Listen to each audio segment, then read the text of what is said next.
Tu fidelidad es grande, tu fidelidad incomparable es.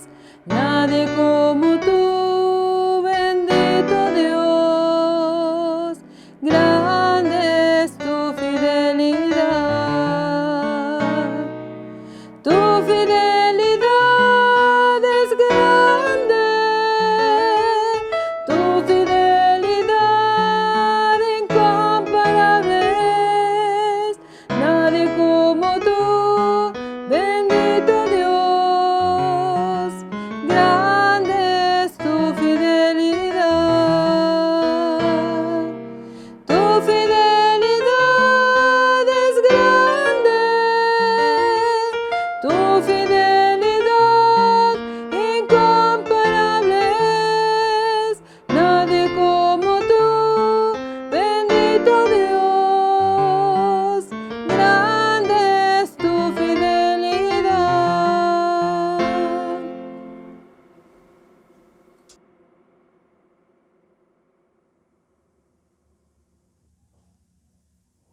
Buenas tardes, mis hermanos, que el Señor les bendiga. Sean bienvenidos al culto de este domingo. Como sabemos, es un culto especial, pues celebramos nuestro aniversario. Sean todos bienvenidos. Les invito a hacer una oración de invocación. Cierren sus ojos. Bendito Padre Celestial, en esta tarde, Señor, te damos gracias por cada una de tus misericordias, Señor. Gracias, Padre, porque aún en la distancia nos podemos unir para alabar y glorificar tu nombre. Señor, reconocemos que tú has estado con esta iglesia, con cada familia, Señor, y por ello, Señor, alabamos en este día tu nombre. En Cristo Jesús. Amén.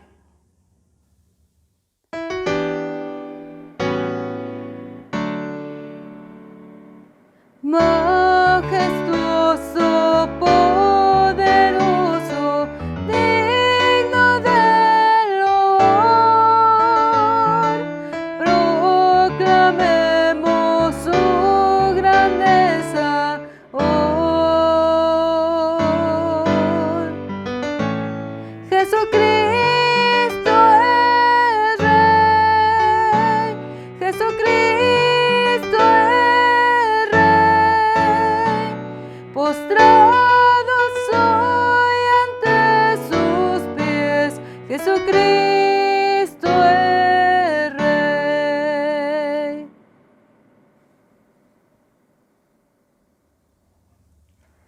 Voy a dar lectura al Salmo 103, versículos 10 y 11. Dice: No ha hecho con nosotros conforme a nuestras iniquidades, ni nos ha pagado conforme a nuestros pecados.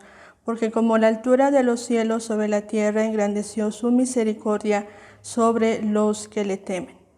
Hermanos, reconocemos que hemos pecado delante de nuestro Dios y Él nos invita a que confesemos nuestros pecados y estemos a cuentas delante de Él. Así que haremos una oración. Bendito Padre Celestial, en esta tarde estamos delante de tu presencia, Señor, sabiendo que nuestro pecado, nuestra maldad, Señor, está siempre delante de nosotros. Y Padre, te rogamos que por la multitud de tus misericordias nos perdones, Señor. Laves nuestros corazones e instes, Señor, en ellos el obedecerte, el amarte, Señor, y el serte fiel. Te lo pedimos, Padre, en el nombre de Cristo Jesús. Amén.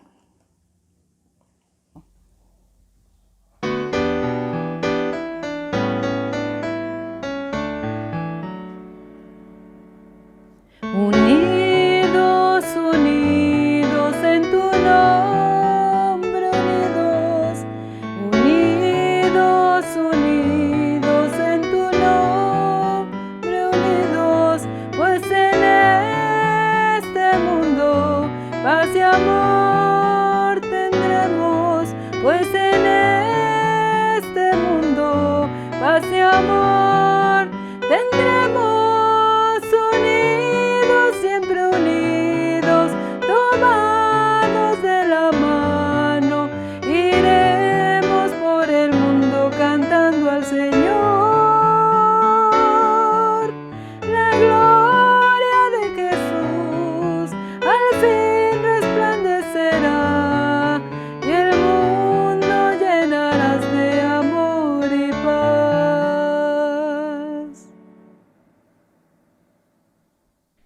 mis amados hermanos de la Congregación Fuente de Vida. Doy gracias a Dios porque puedo estar con ustedes en este día.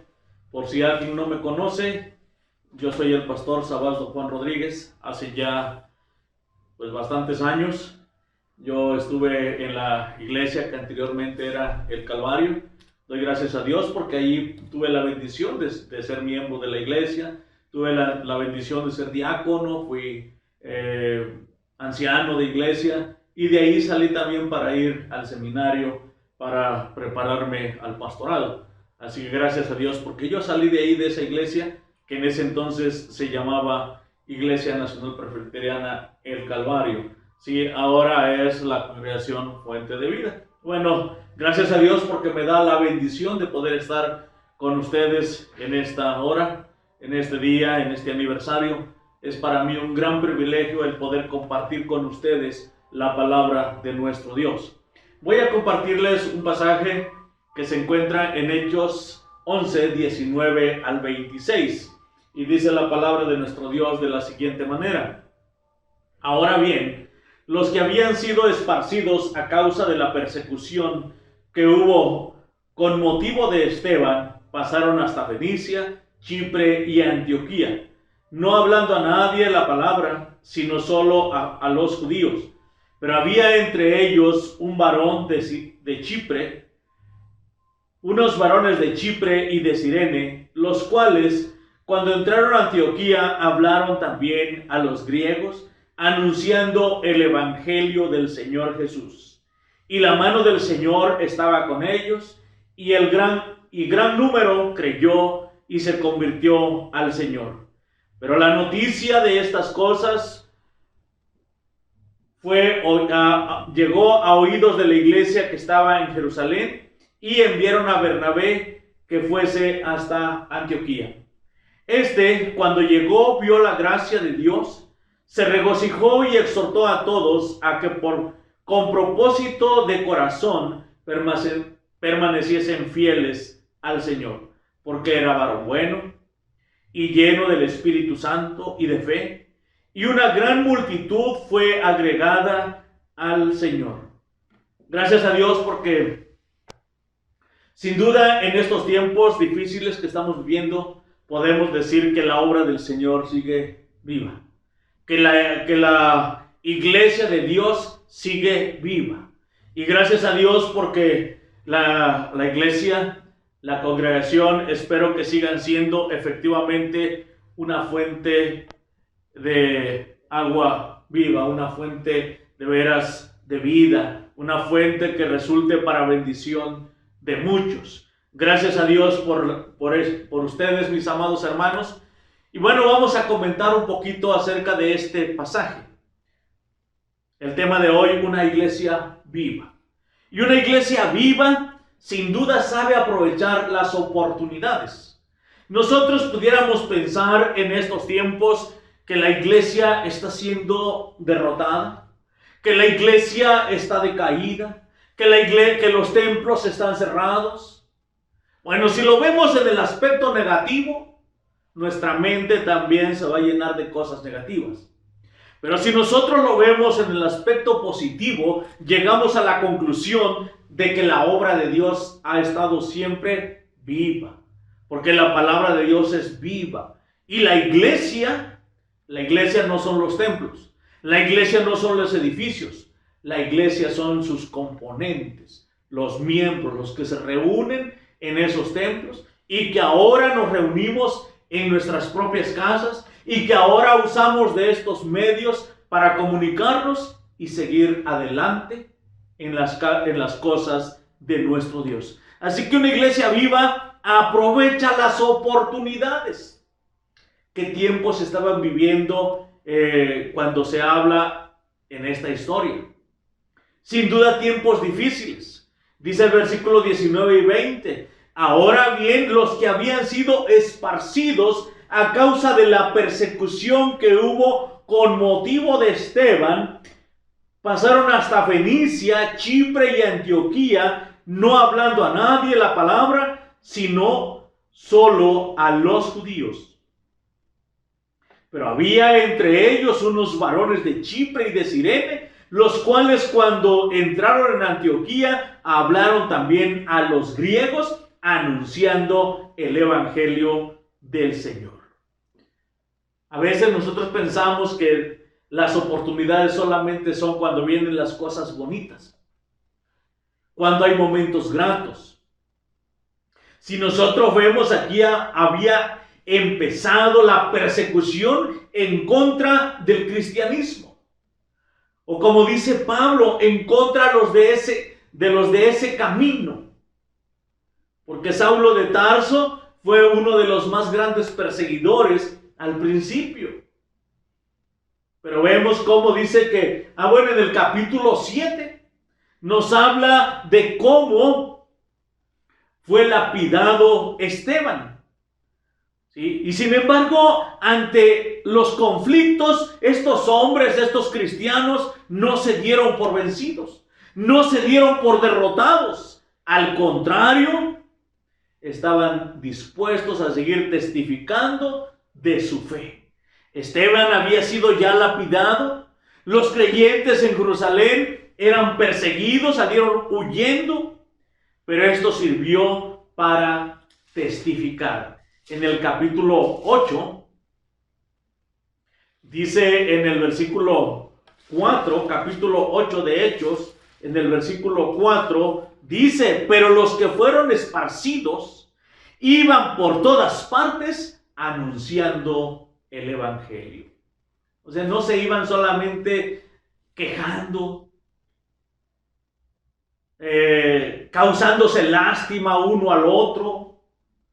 No, la palabra del Señor dice que iban testificando, compartiendo su fe. Así participaron precisamente de la expansión del reino de Dios. Jesús les había dicho: me van a ser testigos en Jerusalén, en toda Judea, en Samaria y hasta lo último de la tierra. Para esos tiempos ya habían pasado algunos años. Y sin embargo los discípulos seguían solamente en Jerusalén. Podemos pensar que Dios mismo provocó todo esto. Permitió que pasara todo esto para que la iglesia saliera, para que la iglesia testificara de su fe. En momentos difíciles, en momentos de persecución, su fe seguía vigente. Sus labios se estaban abriendo para hablar de las cosas de Dios. Y así participaron en la expansión del reino de Dios, predicando, dice, primero solo a los judíos, pero en el versículo 20 dice que unos varones de Cirene y de Chipre, los cuales cuando entraron a Antioquía hablaron también a los griegos. O sea, se quitó la barrera, se quitaron las enemistades y empezaron a predicarle a todo mundo, sin hacer distinción de raza, sin hacer distinción de color, sin hacer distinción del nivel cultural, del poder económico. Tristemente, a veces como iglesia podemos caer en ese tipo de cosas, donde tal parece que Dios nos mandara a seleccionar a un tipo de auditorios. Y a veces nosotros mismos, y aún ya dentro de los templos, a veces causamos ese tipo de divisionismos, donde pensamos que solamente podemos unirnos con el que es de nuestro nivel cultural, de nuestro nivel económico, en fin, ese tipo de cosas. En este caso, la primera iglesia, los primeros cristianos, todos se convirtieron en testigos de la obra expiatoria, de la redención de nuestro Señor Jesucristo. Una cosa más en este pasaje que vamos a encontrar es que una iglesia viva cuenta con la aprobación de Dios. Cuenta con ese apoyo incondicional de Dios. Y la iglesia cristiana en todo tiempo Desde esos momentos hasta estos más de 2000 años, la iglesia cristiana ha contado siempre con esa aprobación de Dios. Dice el versículo 21, y la mano del Señor estaba con ellos. Y gran número creyó y se convirtió al Señor. Algo bien importante que debemos entender. La mano del Señor. La presencia del Señor. A veces nosotros podemos hasta causar división. Porque no nos gusta una cosa. Porque no nos gusta otra. Y lo que debe de preocuparnos, más que nada, es que nuestra presencia, nuestro testimonio, nuestro trabajo, sea grato ante los ojos de Dios. Que la mano de Dios, que la presencia de Dios sea quien esté aprobando el trabajo de su iglesia. ¿Cuántos problemas no nos hemos metido a veces por no entender que Dios puede usar muchos medios para aceptar muchos medios para que nosotros glorifiquemos su nombre? Dios guía a su iglesia. Es Dios el que guía a su iglesia. Allá en Hechos, el Señor, cuando les habla de la presencia del Espíritu. En Hechos 2, cuando nos habla de ese día de Pentecostés que estaban orando y vino esa llenura del Espíritu Santo. Y era Dios quien estaba moviendo. Un poco antes nos habla de Pedro visitando a Cornelio. Porque Dios estaba guiando a Cornelio. A Pedro para que fuera y testificara a Cornelio. Dios es el que estaba guiando a estos hombres y mujeres que fueron esparcidos. Dios es el que hace eficaz el mensaje de sus siervos. Dios es el que toca los corazones. Dios es el que lleva al hombre a su conversión. A veces la gente dice, yo lo voy a convertir. Hace no mucho platicaba con un conocido mío, él es adventista. Y decía que me presenten a fulano y de lo demás, de su conversión, yo me encargo. Y eso no es cierto. Porque el único que puede llevarnos a la conversión es Dios mismo, obrando a través de su Espíritu Santo en la vida del hombre. Él mueve a nosotros para testificar, pero Él mueve los corazones para que le reciban como su Señor y su Salvador. Dios es el que añade a su iglesia los que han de ser salvos. En Hechos 26 tenemos un gran ejemplo, un poco antes, de cómo Dios dirige a su pueblo, a sus siervos. Cuando Dios le habla a Felipe, dice en Hechos 8:26, dice, un ángel del Señor habló a Felipe diciendo, levántate y ve hacia el sur por el camino que desciende de Jerusalén a Gaza, el cual es desierto. Si vemos el ángel del Señor hablándole a Felipe, instruyendo a Felipe, y no le dice ve a aquel pueblo, aquella gran ciudad, le dice ve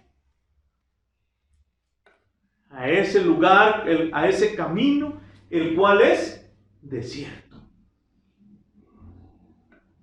Vemos la actitud de Felipe por otra parte. Una actitud de obediencia. ¿Sí? Una actitud de obediencia. Dice, y se levantó y fue, y sucedió que un etíope eunuco descendía, funcionario de la reina de Candace, de los etíopes, el cual estaba sobre sus tesoros, había venido a Jerusalén. Bueno, había venido para adorar. En Hechos 8:29 Dice, y el Espíritu dijo a Felipe, acércate y júntate a ese carro. Y vemos cómo Felipe, Dios a través de su ángel, Dios a través del Espíritu Santo, va guiando a su siervo. Y si seguimos leyendo la historia, sabemos cuál fue el final. El propio bautismo de ese hombre, funcionario de Candace, reina de los etíopes. ¿Sí? ¿Por qué? Porque entendió el mensaje de la palabra del Señor. Es necesario que nosotros ahora contemos con esa aprobación divina, con la dirección de Dios, que entendamos cuando Dios nos está hablando, que entendamos cuando Dios nos está dirigiendo. Una iglesia viva tiene buen testimonio. El versículo 22 dice, llegó la noticia de estas cosas a oídos de la iglesia que estaba en Jerusalén y enviaron a Bernabé que fuese hasta Antioquía. Que fuese hasta Antioquía. ¿Por qué? Porque escucharon cómo la obra estaba creciendo. Su fama llegó hasta Jerusalén. Supieron cómo Dios estaba obrando y cómo Dios estaba usando a hombres y mujeres en la expansión de su evangelio. Judíos y gentiles se estaban convirtiendo al cristianismo. La semilla de la palabra de Dios estaba cayendo en buena tierra y estaba dando buenos frutos. Hoy es necesario que nosotros entendamos ese reto de Dios para nosotros. Es necesario que entendamos que seguimos teniendo ese reto, seguimos teniendo esa obligación, ese mandato divino de seguir hablando, de seguir predicando la palabra del Señor. Que no solamente el nombre sea fuente de vida, que no solamente el nombre suene muy bonito, sino que la iglesia de verdad sea una fuente de vida usada por Dios, dirigida por el Espíritu Santo y llevando frutos que glorifiquen el nombre de nuestro Señor. Así que nosotros hoy tenemos esa gran tarea. La iglesia ahí en ese lugar ha durado ya muchos años. Gracias a Dios, porque bueno, se está festejando a partir de cuando se cambió el nombre. Pero de antes también hay una gran historia. Y gracias a Dios por eso. Porque la palabra del Señor sigue siendo viva, sigue siendo eficaz y sin duda mucha gente ha conocido ahí la palabra de nuestro Dios. Una iglesia viva debe tener un buen liderazgo. A veces habemos líderes que no somos muy buenos. A veces habemos líderes que en lugar de edificar destruimos. Que en lugar de plantar, arrancamos y echamos a perder las cosas. Tristemente puede pasar eso.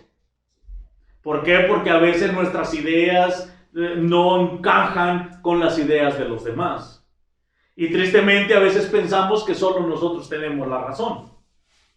Pero si nosotros vemos a Antioquía, se mandó a un hombre fiel, a un buen líder. Dice la palabra del Señor 23 y 24 de Hechos 11.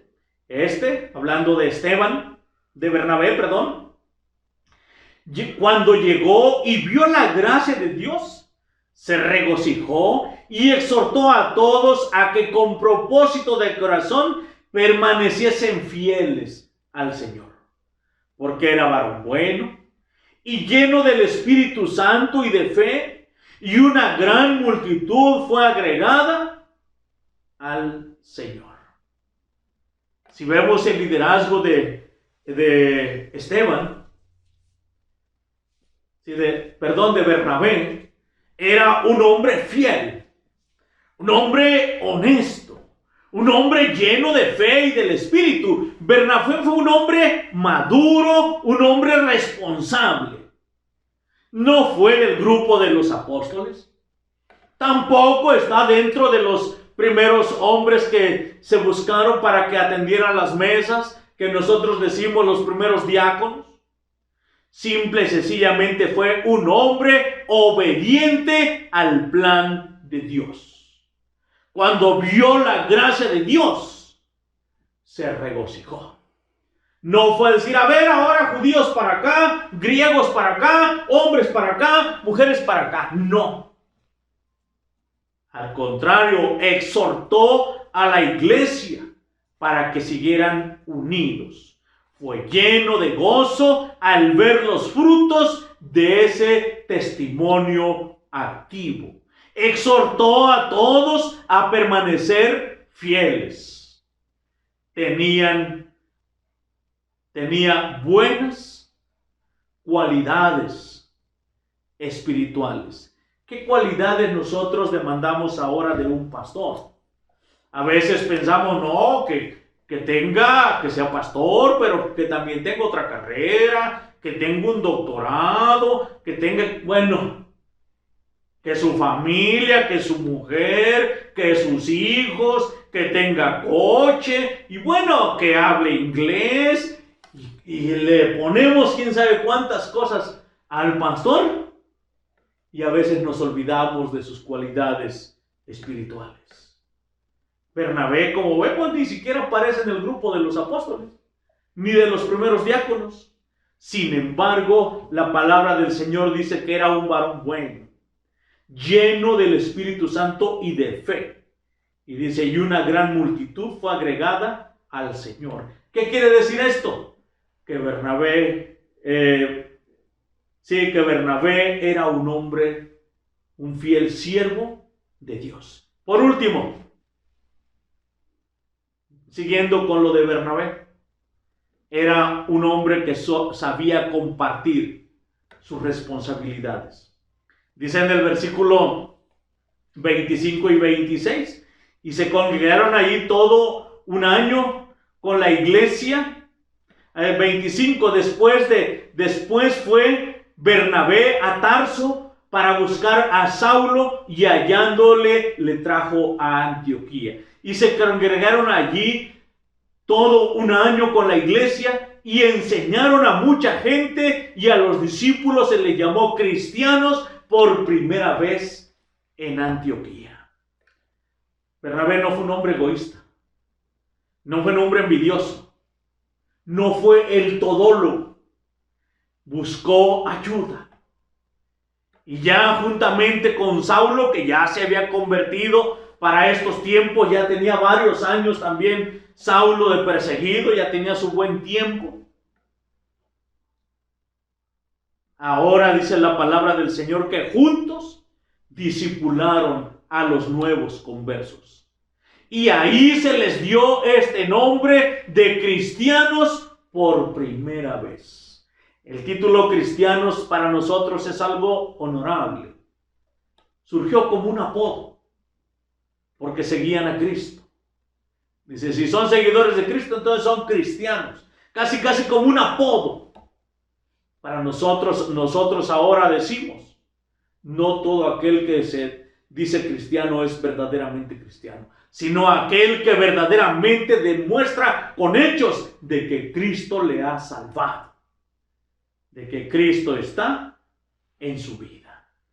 Gracias a Dios por esta palabra. Doy gracias a Dios por la iglesia Fuente de Vida, esperando que también, así como el nombre lo dice, sea una iglesia viva, una iglesia que sepa aprovechar las oportunidades, que cuente siempre con la aprobación divina, que tenga siempre un buen testimonio, un buen liderazgo. Y hoy necesitamos sin duda muchos hombres como Bernabé, muchos hombres y mujeres como esos primeros cristianos que no se avergonzaban y que testificaban. Espero en Dios que el Señor les conceda, mis amados hermanos, iglesia o congregación Fuente de Vida, que Dios les conceda ser bendición para esa comunidad donde Dios ha permitido que estén, para su familia, para sus hijos, para los vecinos, para la gente que les rodea. Doy gracias a Dios porque les digo, en su momento, yo fui miembro de esa iglesia. Ahí fui diácono, ahí fui anciano, de ahí salí para ir al seminario. Y doy gracias a Dios por los siervos de Dios que me dio la bendición de conocer ahí. Por mis hermanos que todavía están ahí, que Dios me los bendiga. Y a los que han llegado después, de todo corazón deseo que Dios les bendiga. Muchas felicidades y sigamos, como dijera el himnólogo, firmes y adelante, pues desde la fe, sin temor alguno, que el Señor nos ve. Vamos a orar. Padre bendito, te alabamos y te bendecimos en esta tarde, pero en esta hora, Señor. Gracias porque nos das la bendición de poder alabar y bendecir tu nombre. Gracias porque tú eres bueno. Gracias por la congregación Fuente de Vida, por sus líderes, Señor, por su pastorado. Te ruego, Señor, que tú les bendigas. Que seas tú, Señor, principalmente a través de tu Espíritu Santo, bendiciéndoles, dirigiéndoles, esforzándolos, para que siempre puedan seguir adelante. Te doy gracias, Padre. Te alabamos, te bendecimos, en el nombre de Cristo, nuestro bendito Salvador. Amén. Muchas bendiciones, mis amados hermanos, y muchas felicidades. Amén.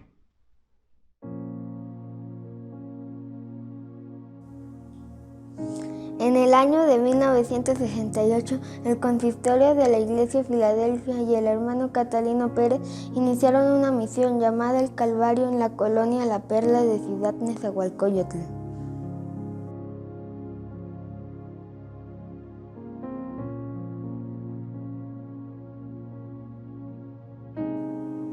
Las actividades de la misión se llevaron a cabo en la casa del hermano Catalino.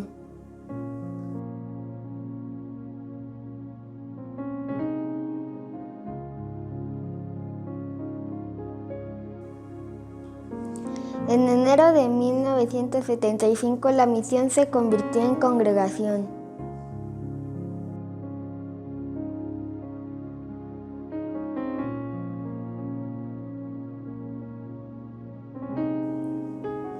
A finales del año de 1975 se propuso adquirir un terreno, el cual es donde se encuentra actualmente la iglesia.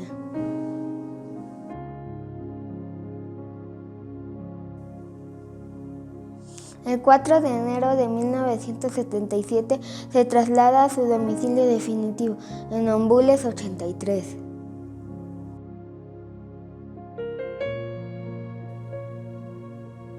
De aquí en adelante, la Iglesia Filadelfia siempre estuvo al pendiente de la congregación.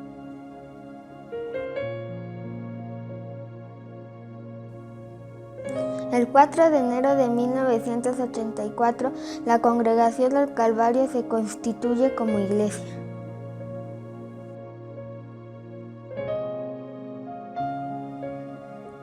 El primer pastor de la iglesia es Juan Casiano.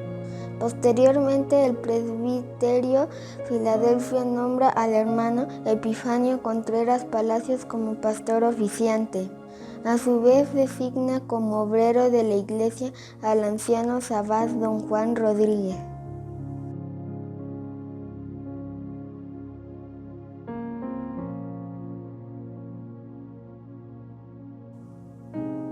Posteriormente, la iglesia funda la Misión Príncipe de Paz en Michoacán, que más tarde se convierte en iglesia.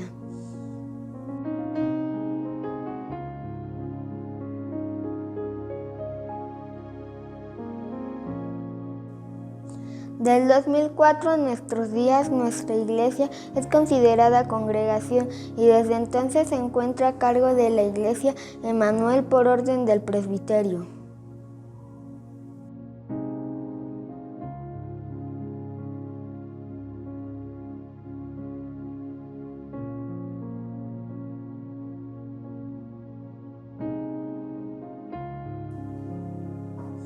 En este periodo y bajo la gestión del pastor Rogelio Martínez se cambió el nombre del Calvario a Fuente de Vida.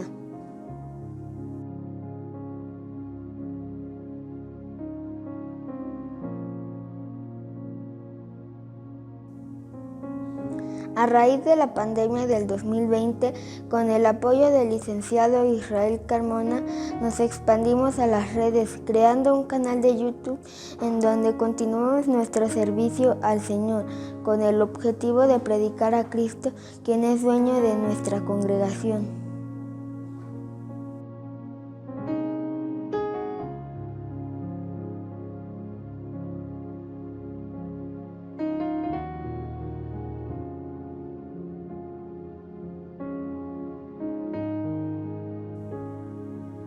Muchas gracias. Seguimos haciendo historia. Que Dios les bendiga. Adiós.